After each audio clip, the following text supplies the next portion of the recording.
Kabayan, maraming OFW ang kumuha ng insurance pero sa huli, nagsisisi. At baka isa ka doon kung hindi ka mag-iingat. Kabayan, hindi tayo nagkakamali dahil bobo tayo.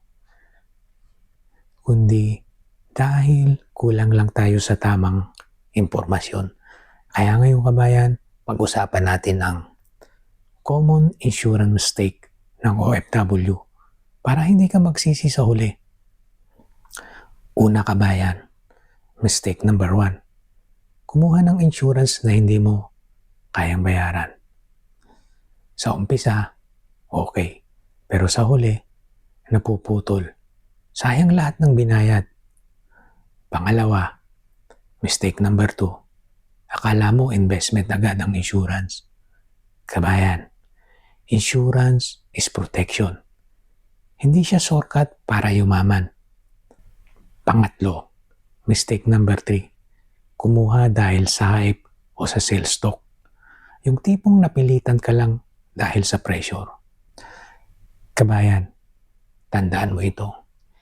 Hindi ka dapat napipilitan sa insurance. Dapat naiintindihan mo. Pang-apat, mistake number 4. Hindi binabasa ang coverage. Maraming OFW akala covered lahat.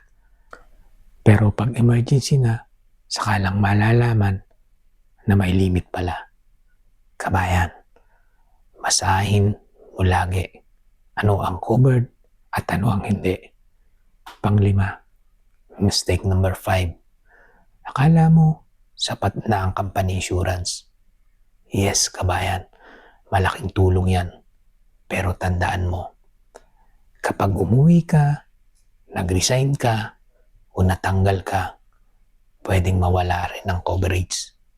At pang-anim kabayan, mistake number 6. Late na kumilos. Maraming OFW kukuha lang kapag may sakit na. Pero kabayan, dapat habang malakas ka pa.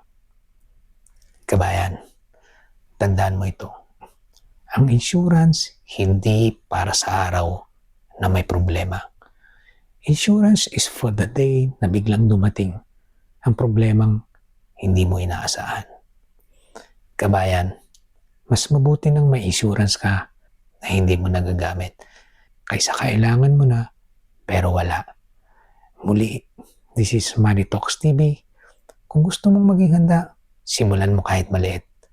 Pero siguraduhin mong naiintindihan mo.